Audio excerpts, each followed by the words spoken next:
Hello friends, in continuation to our series on male urethrophy, in this presentation I shall be talking to you about how the normal urethra looks in retrograde ureterogram and what are the normal physiological indentations that can happen on the outline of urethra by contraction of bulbospongiosus muscle.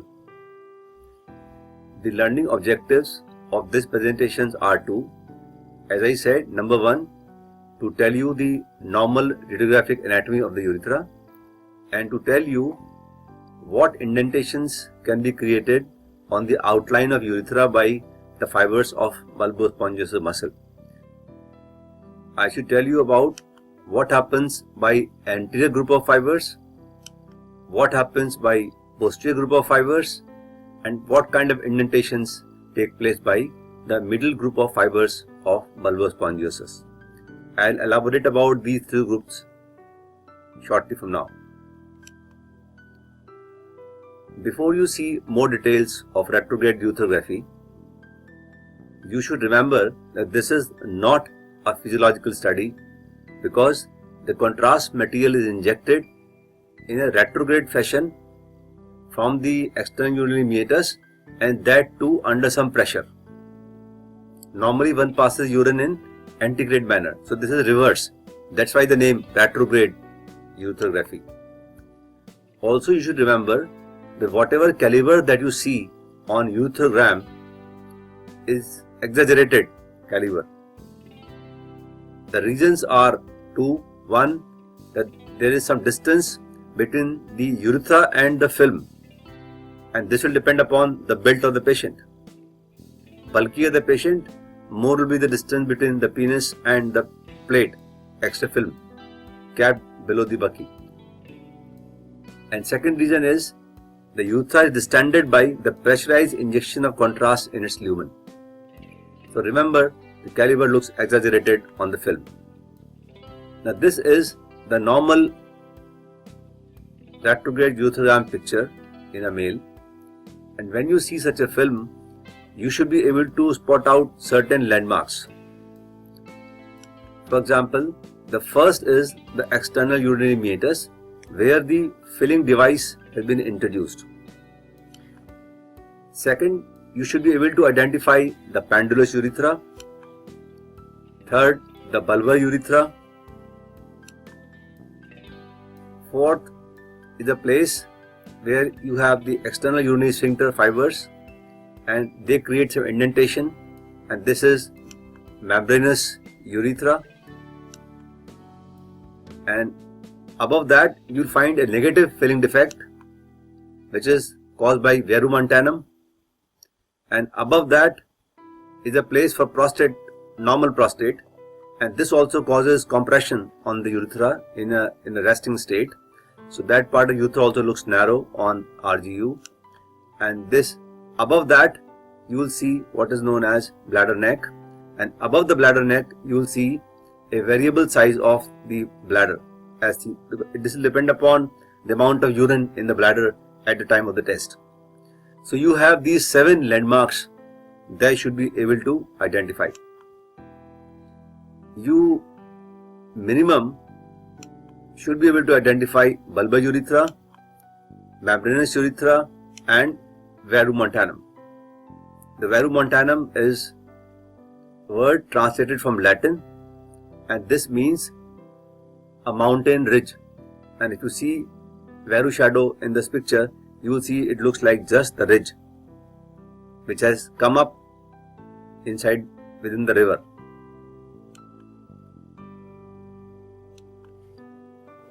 Let me share with you some observations on the regional anatomy of urethra and tissues around the urethra. The male urethra is located on the undersurface of corpus cavernosum, like the way shown here, and the bulbar urethra is covered by bulbospongiosus muscle on both sides.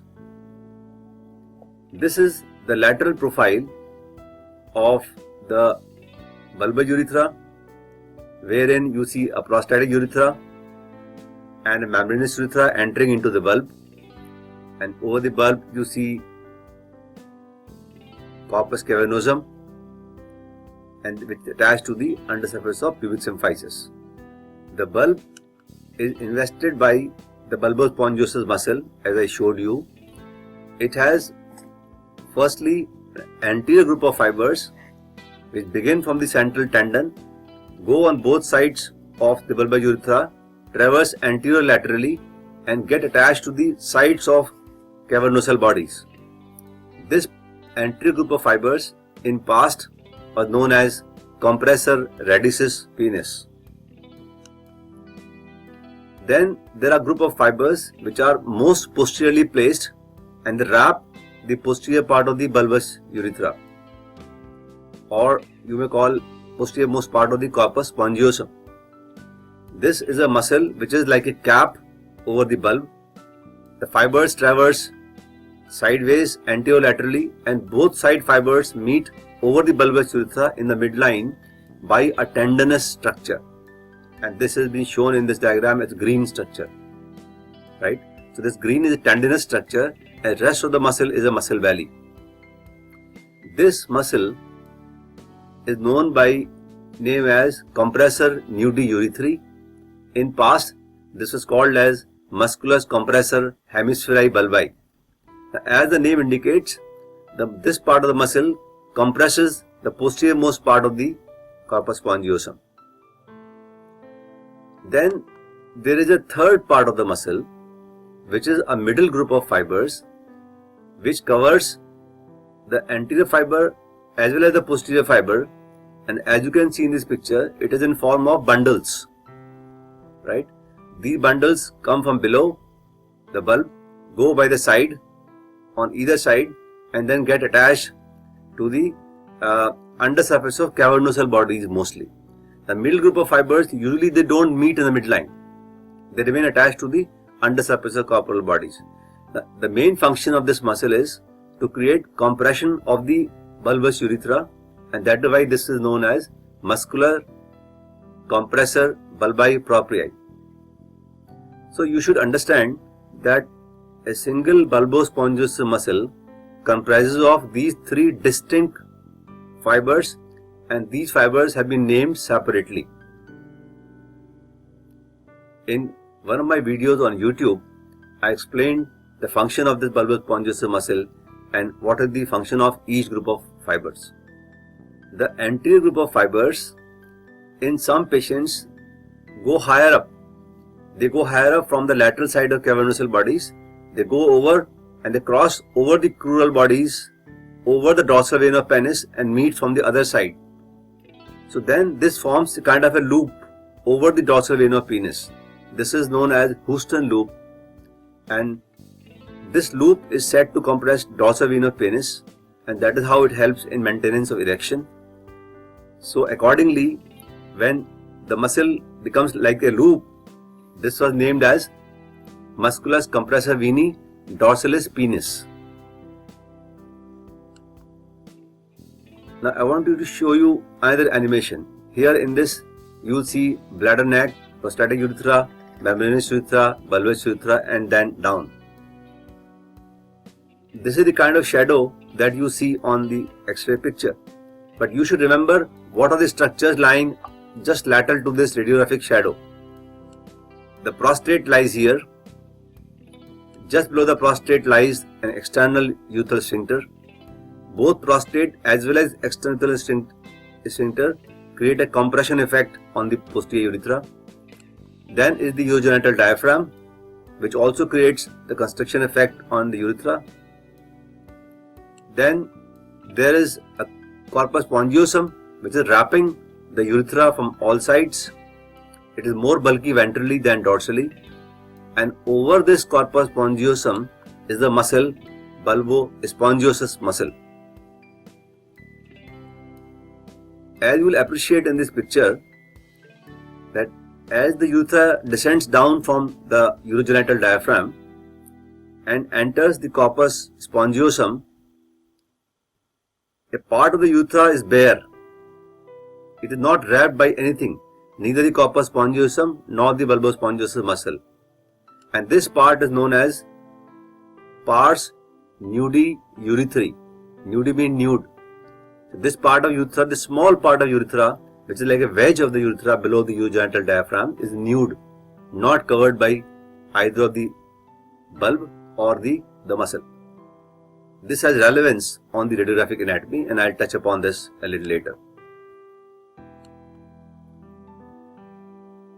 Now let me share with you the indentations caused by contraction of posterior group of fibers of bulbous spongiosum first.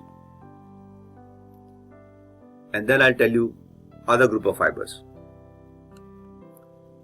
This is how I showed you the posterior group of fibers of bulbous spongiosum, the lateral belly, and then a tendon which is over the bulbous urethra. Now here is an animation to show you that when this posterior group of fibers contract, the tendon is pulled in, as is here, and as the tendon is pulled in, it creates an indentation like the again normal situation and contracted tendon.